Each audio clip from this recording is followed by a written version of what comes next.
I am. Oh, yes, yeah. I know for a fact envelope, but Mongrel seeking a player. Will he find a 2 HP? And he does! Motor gets 2 more points going over for him. That could be huge. That 70 materials on the side of the zone. 24 players left. Less than 5 minutes left in the queue. Also hanging out. Marta's trying to take the high ground away, but SB Alman is up there as we hit the second placement threshold. Top 15 now. Stompy picking up another elimination in the feed, provoked at 3 eliminations from Fnatic here. Stompy picking up actually another one. Stompy absolutely owning the feed. Provoked trying to box up, stay alive underneath him, looking for a chance to establish a base of operations on the move here. And it's going to be difficult. Does get the mini off though. Looking for players from behind. Very common tactic here. You get into a safe area where even if it might be 3-4 meters, catches someone in the face with that combat shotgun. You look for any chance for a quick whip back, anybody moving in from the outside of the storm, because they're the ones that they're forced to move in. You can't sit out there. And so even if you have 3-4, if you're going to try and get the last ones in, quick edit, a peek through. Cubex gets tapped one time, very low. Now you have to remember there's a 60-second window after that damage where if storm damage maybe claims that player gets an elimination, it's going to count for provoked. Dropping in here, 8 players left, quick swap, shot back to back, and MQ goes down.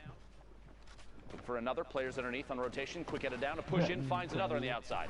One more. Round right now, 1 mini pop, moves all the way to the edge, pops. First campfire down.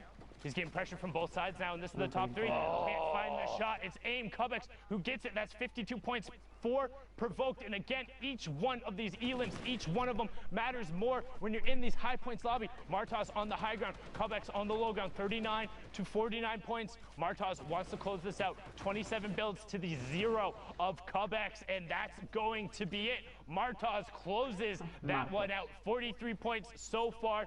Queue times are closed. The last matches will be coming in, but for now, we're going to throw it back on over to Courage, who's in the studio. Thank you, gentlemen. Yes, that is it for the queues out in Europe.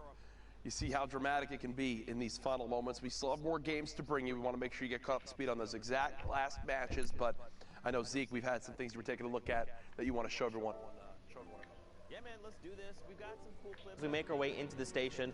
Just some really fun clips that I wanted to take a moment to talk about. Wolfseas, of course, just had a dope flick shot. Look at that, over on Violin, and just absolutely incredible. This is the level of skill.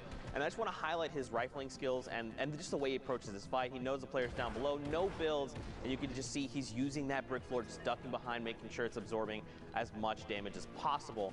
Airwalks. This is someone for me that I truly believe, and I want to see go to the World Cup Finals, especially with the last opportunity. Him and his duo partner Nikov have already qualified in duos, right? We even know his other teammates, Kinsar and Hunter, have also qualified. The difference is that Kinsar right now is the only member from Solary that is qualified for the solo format, and Airwalks is looking to do the same. We're going to watch this incredible spree. Just look at the way he's navigating all this density, right? His game sense and his awareness is on point. He's going to pick up 8 elimination total in this run. Now, unfortunately, he does not end up getting the Victory Royale, but just look at this. He's unbelievable. It's very difficult for him, for anyone to stop him. Now, here's points from that. Now, Tolecito, we saw this incredible play. I thought this was incredible because he used the flint knock to shut down Mexi up on the high ground. And then just look at the HP from everyone else. He has HP advantage. He's so confident. He's just going to dive down and try and go for the challenge. Even if the player had traded out, he would have been in a pretty good state either way. So it was a pretty good game for these players. I mean, it's finals day. You know everyone's showing up big, making plays. Insane right there. To have the confidence to drop on down, redeploy. But guys, I'm not going to hold this up. We've got our final games from the European region. Who will make it to the Fortnite World Cup Finals? Let's find out. Thank you so much, Courage. Also, just want to give a shout out real quick to the guy running the AR wall. Whoever picked the screen that was right there, the way the 2 lines lined up with the black 4. It looked, I was sitting here and I'm like, all right, that's a cool shot. So, you know, hashtag Fortnite World Cup. We give a bunch of love to the observers. Give him some love right there. Great screen. But now we're on board. Again, these are the absolute final matches. Queue times are done. We are in Europe. 8 spots up for grabs for the Fortnite World Cup Final. This is your last opportunity. If you are one of the best, you need to prove it right now or you will not be on that stage. You won't be playing with Tfue, with X2 Jordan, with Stompy, and 6J trying to make a case for being there as he picks up Zegrin and then gets on his rotation. Absolutely ridiculous. Between games there, while everybody was watching the quick replay analysis, Sundown and I were talking about the different regions and just how certain aspects of each region stand out, and I think it's unanimous agreement that Europe has some of the best technical Fortnite and some of the most aggressive play that I think we've ever seen, and it is so much fun to talk about and so much fun to watch because these players are playing on a level that I don't think you have to imagine back in the day when Fortnite was, it was the battle royale portion was in its, early days. No one imagined the game would get to this. You can't possibly have said, oh, early days. The technical skill and game would get to this. Floors and pushing walls and doing all these things, everything that they do, no one would have imagined it was going to come to this. The quick edits and push through Kais and picking up the first Elam. It's things like this.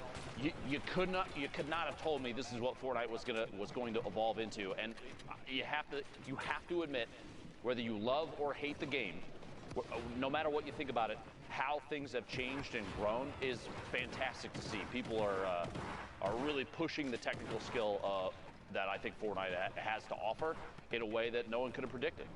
I mean, it's actually absurd to me, and like I said, I've been able to be a part of the process from playtesting through all of this. You've been around since the beginning. Yeah, I've never would have fathomed that players were doing this. I think one of the first things when I saw this, I was like, oh, it's good because you can be aggressive because you can like build at someone in your own cover. You don't just like hide behind a wall and stuff. And now it turns into, instead, these guys are building literal tunnels and mansions and skyscrapers in the span of 2 seconds. I think one of the plays we saw yesterday with the player, one by one, threw a trap down, edited a ramp, and shot all in the span of 0.2 seconds. So I'm like, all right, you're playing a different game than me. Yeah, right there. Skype taking away Yarkos' ceiling with a single shot, double replaces it, double edits down, and then pushes in the space of nearly a half second. He gets it 50, or I was about to say 57, but 60 points now as the top 15 does literally just take over. The player gets taken down, and Skype is creeping up into that qualification range. Again, top 8 players will go, and this is the last shot. How they earn the points: top 25 is 3, top 15 is 5, top 5 is 7, the victory royale is 10. Each Elam is 1, and Skype certainly knows that. He's been playing absurdly aggro. If he hits you, he wants to go.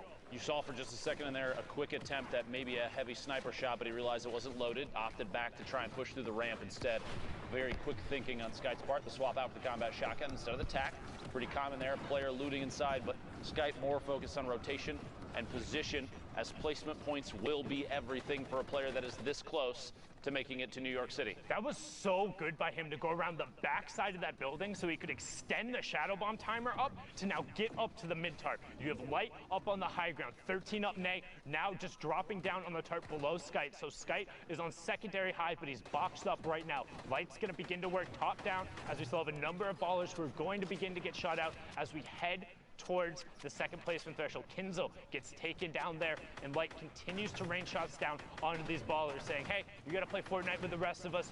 Burn your mask, get out of there. Top 15 is on the board. John22 on Twitch picks up Calzo. Uno OG goes down, and Light continues to check his top, make sure he's safe, and then rain shots down. Dalo gets taken out as we get closer and closer to the top 10. 12 players remaining. Light still ultimate high ground. Skype right underneath, and I believe I saw for a moment Benji Fishy was in this game, but it looks like he's been eliminated at this point. Kaizen on the ultimate low ground, gonna have to take an opportunity to heal up if possible. 9 players left, and Light is looking for a peak shot on a player in rotation, trying to challenge potentially the high ground. The pyramid of the play underneath kind of signals to me maybe not pushing up just yet, and I think Light realizes that, taking a chance to look down at maybe other players in the move, and yeah, he sees another one.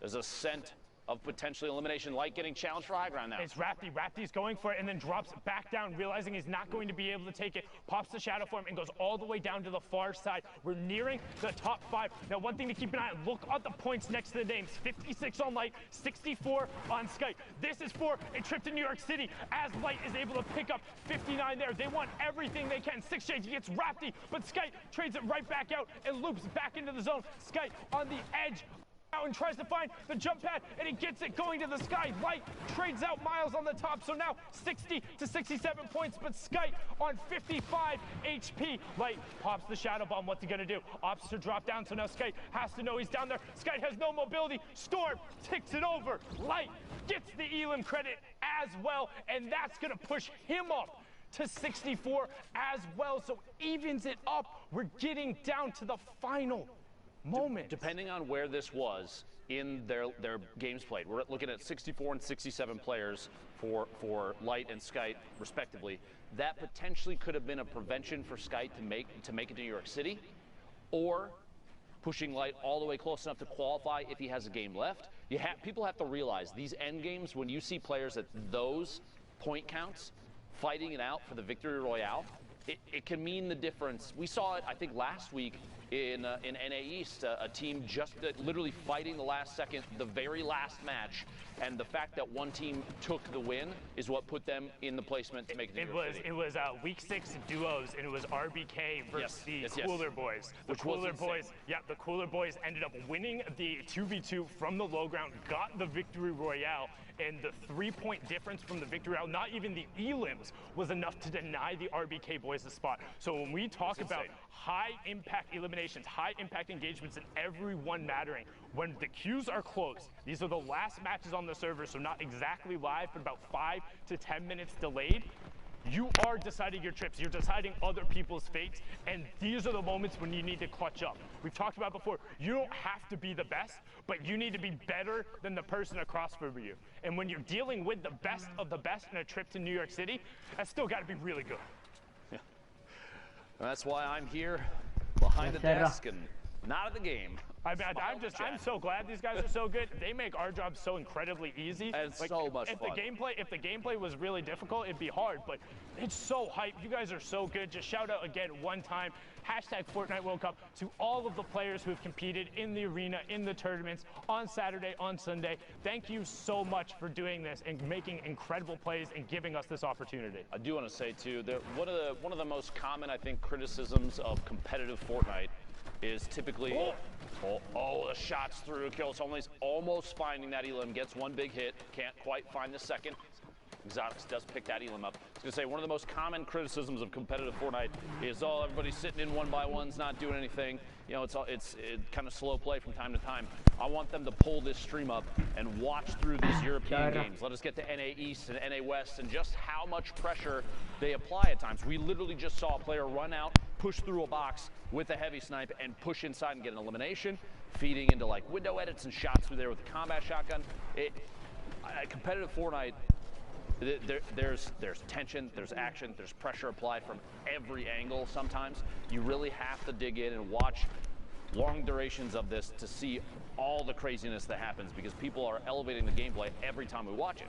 There's so many nuances, and I think the best part for me is every single day there's something new somebody is doing to push the envelope. Yep. There's always something somebody finds that is able to do. In every patch that comes out, somebody finds a new combination, or there's something that's getting himself over to the sides of zones and then posting up and taking shots. You can notice, again, one thing, when you box up on an opponent's material, go over and up a grid space. You never want to be on the same level or one wall away from somebody else. Make them break 2 walls every single time, always. You're asking to get pushed quickly if you land side by side, especially if you're about to force a fight for a wall. Sight looking for shots here on players in the rotation, a little bit ahead inside the circle. A rocket coming in a quick close, the close off the edit. Good reset there, he's gonna catch it before it blows him up. Looking back behind, player rotating the outside, he sees the silhouette, watching for the shot, takes it, gets it. Voxy goes down up to 198 total HP. This is an incredible game so far from Excite. With that pushing over, he's on a 13-point match right now. Let's look at the rest of the lobby. Artur up on the high ground. You have Miko, Lars, Wallboom, Motor, and Zyfler all in the mid-tarp. Rest of the players on the low ground. You see Noodle Kong just get ticked over from the storm there. Motor going to begin to work top down, sitting on 41 points. Gets the headshot, knows there's white damage there. player in the box, sees him get eliminated, but he wants to continue moving forward. That was Maxa and Excite, who both just got picked up, and Motor is completely out of builds with no elims. He has to find something or has to find a way to drop down. Luckily, a player building on the tarp beneath sees the Shadow Bomb drop, and he's going to use the Pine Tree to not take fall damage, find Go-Go's on the side, and also gets all of his mats and a med kit on 80 HP. That could be huge. You have the ability with the campfire, but he's dealing with such limited ammunition in terms of the small rounds. Wallboom goes down to Artur, and we get closer and closer to the final placement threshold before the victory royale. Motor opts to pop the campfire early. If he goes to full 100, this could end up being detrimental to him trying to medkit if we go to full heal. However, don't think that's going to happen with 90 seconds left. Antaret gets Miko, and we're into the top 5. 44 points right now for Motor. Pressure from above. Gonna have to box up and wait. See if anybody can make the move. Like you said, a big material pickup just moments ago for Motor, but not enough ammunition to make a difference. Artur on the ultimate high drops down and reconnects quickly. Very important move there. You see he places a couple surfaces and builds his way back up. Quick shotty shot. Anthrax trying to apply pressure. Player drops in, shots on the outside, gets Lars. Gonna have to rotate into the zone quickly as that storm is ticking for 10. 3 players left and pressure from underneath. Anthrax sitting on 2 builds, 15 bandages, but it's not gonna be enough to keep himself safe unless he picks up this elim. Maybe some materials, 2 big hits, can't quite find the elimination. Gonna try and get ahead of the build. Shot from above. Pressure from the third party, and Motor picks up that elimination. A 1v1 heads-up situation. Motor at a huge disadvantage in the storm, ticking slowly, and Artur sitting on enough builds maybe to apply pressure. Down to 10 now, the drop in, and finds the elimination. Only 2, but it still gets the job done. A 12-point victory royale pushes Artur to 42 points thus far. And again, don't forget, with the prize pool being doubled this week, even if you don't get one of those qualification spots there, the money is doubled in every single one of the placements, so each one of those interactions could be the difference in a little bit of a bigger paycheck. But now we're swinging right on board over towards one of the snowy biome areas in Happy Hamlet. 38 players in this match. I think Happy Hamlet's worthless. And what's it like? As in you don't like the drop spot, or terrible. as in like the town like shouldn't have ever been developed? I think that they have outdated laws about leashing your dogs, and I also think that the loot positioning is poor.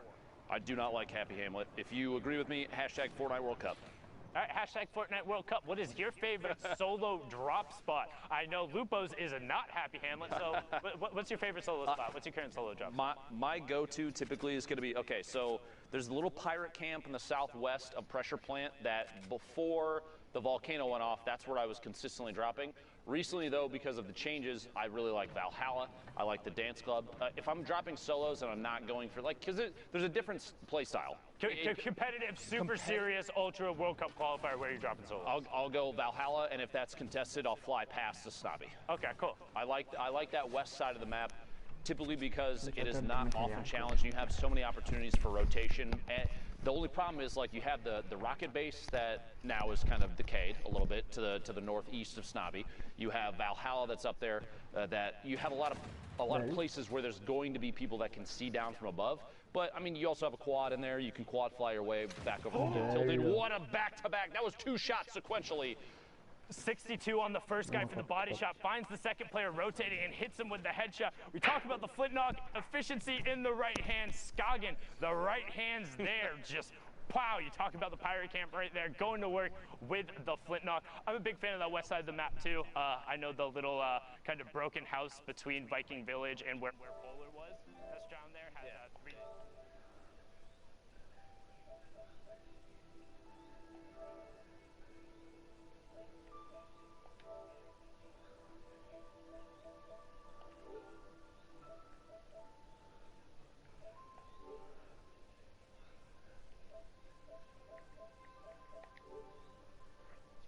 We're all in the one spot, and then you move right into old factories. It was really good, but lost that one unfortunately. Now on board here with Styler, CSC sitting on 42 points. You can see him trying to edit down the rest of the lobby.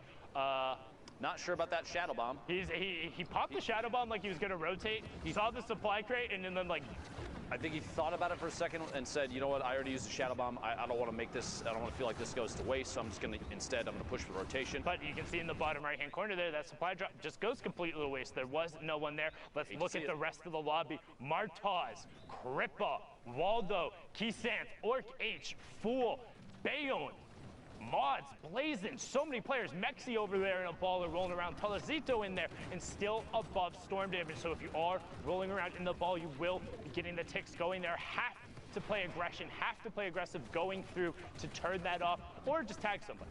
Knox in the feed a second ago, I believe, being eliminated by the Storm. Looks like that threshold did get to him, down to 31 players. Need one more to go down before Storm Surge is no longer a factor. 94 above right now for Styler, taking quick peeks, maybe thinking I need to get a hit on somebody before it's too late. I'd say back-to-back hits is pretty good there. Pick it up in Elin, pushing it to 30 remaining. One through the wall to the right. Quick shot, misses twice, but finds a third. Tart goes down, picking up the second Elim so far for Styler, sorry. 29 players left. We're 4 away from placement points. And this is so many people trying to rotate simultaneously through not even the ultimate low ground, but just kind of the mid is just full of people.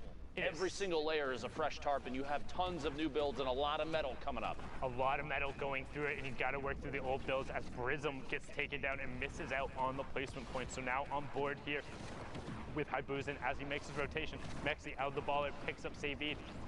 Ghosty gets taken down as well as Haibuzin. As he edits down, gets the shot, and then the tick over from the fall damage, I think? No, I think that player that he shot actually survived. There was a storm. Oh, it was the other player who went through. Gotcha. Yep. Okay, understood. Fool picking up an elimination with fall damage in your feet in the top. 4 elims right now. Haibuzin trying to push up through. Like I was saying, the player builds that are out there right now, so difficult to push through if they're metal. It requires so many more melee hits from your pickaxe to try and break. It's going to slow you down. You're going to take storm damage from it. It's going to put you in a worse position. You won't be able to get to the forefront of the storm while other players are trying to rotate. Next from Loot Boy, looking for a peek shot there. Going to drop out of the box. Looks like a little bit of a delay there. Just madness on that low ground. Everyone is down there as we're getting closer. Boom, there it is. Top 15. Styler does get taken down on that mid-tarp.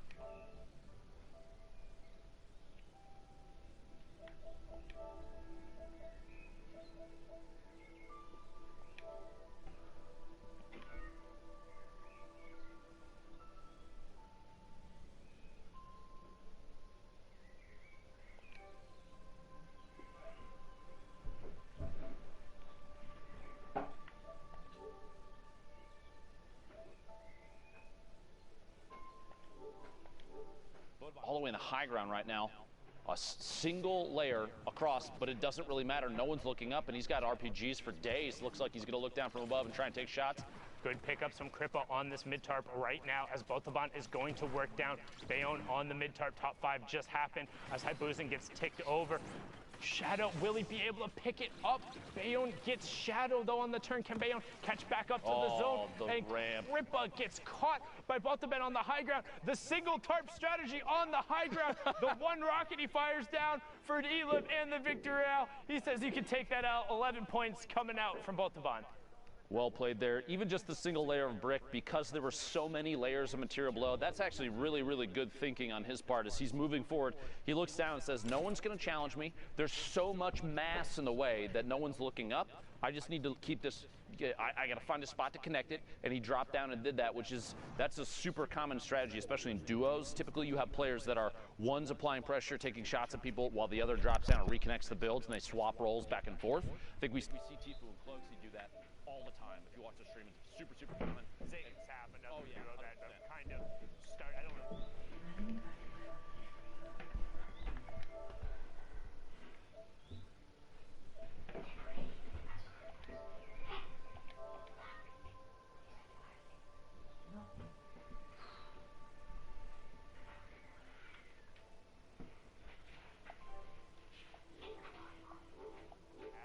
Here with Solari Airwalks, 49 players left, so just a tick under half of the lobby. Storm Circle 5 is closing, and we're also going to be rotating through pressure plant, so lots of geysers, lots of innate natural mobility, and a decent amount of mats and metal that can be reused, so it should be interesting to see what ends up happening here as we hop on board here with Train H's Alpha. Train H being the team Train Hard, hits the geyser and says, I'm going to zone. There's players all the way up on the drone in the sky above. You see him, Alpha on rotation, checking up above quickly. Going to layer up twice to stay away from the player underneath. You don't want to get dropped in on somebody else's structure.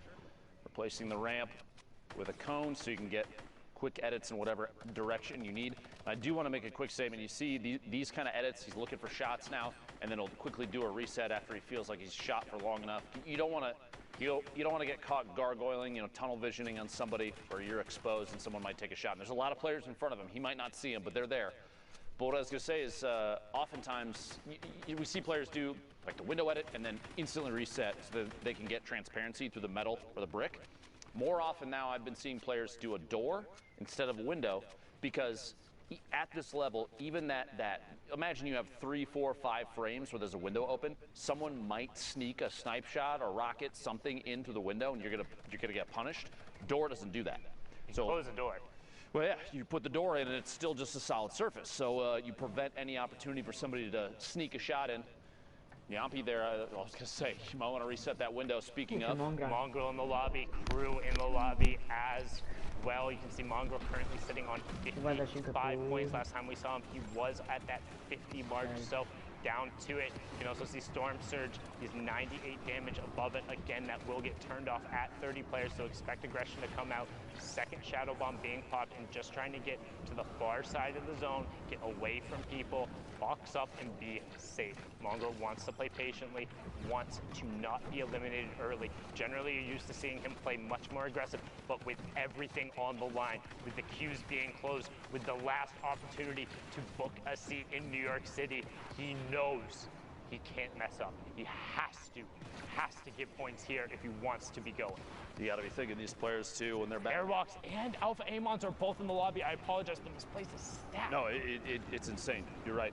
I was going to say, players typically too at this level that are watching the queue and watching the leaderboard, they're going to ready up and then they're going to immediately go look to see where they are on the board as they go into the next game. Even sometimes they have a chance during their, like when they're boxed up in here, they'll pull up the leaderboard if they can on the website, something like that, and see if they can find out just how many points they need to make in order to place.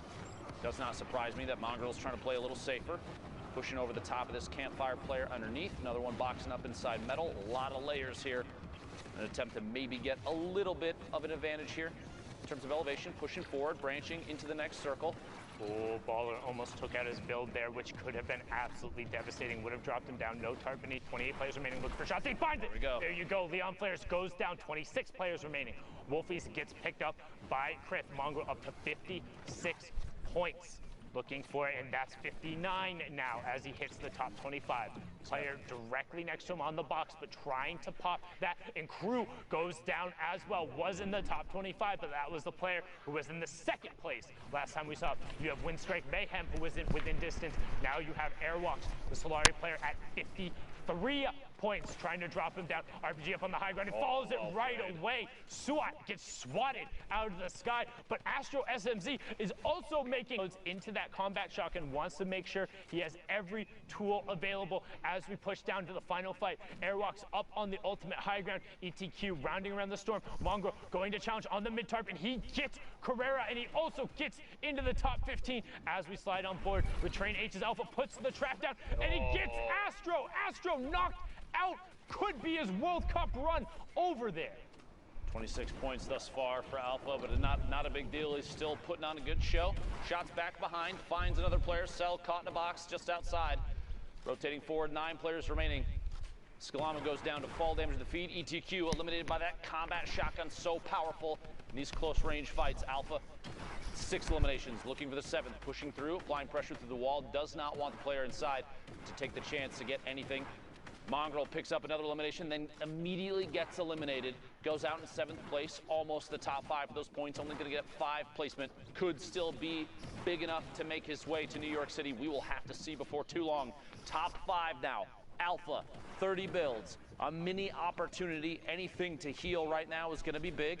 You don't want to be caught Players that may have positioning, and Oldies does in fact have that positioning. A 1v1. Players are basically 1-2 boxes away from each other, and Oldies may take the chance to rotate up out of the storm. See here, stuck against the edge. Airwalks, the ultimate high ground, just waiting. 97 builds for Oldies, but only 1 for Airwalks.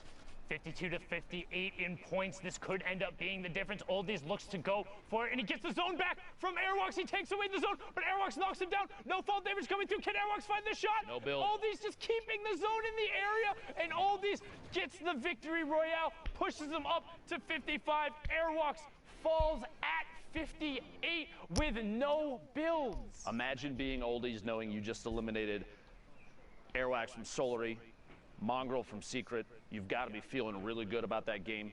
A big push for points too. That was, like you said in the middle of it, a very, very stacked lobby. A lot of pressure too, because you have so many players now in these games that we're showing you. You have to remember at home, the ones we're trying to pick the ones that are best for affecting the leaderboard, because these are the plays that you need to see. This is Europe, by the way. If you're just tuning in, if you popped in a little late, we're trying to push our way through these games because there's so many things happening, but all these lobbies are going to be so intense because everyone is vying for those top 8 positions to qualify to go to New York City. And that's what it's all about, getting a spot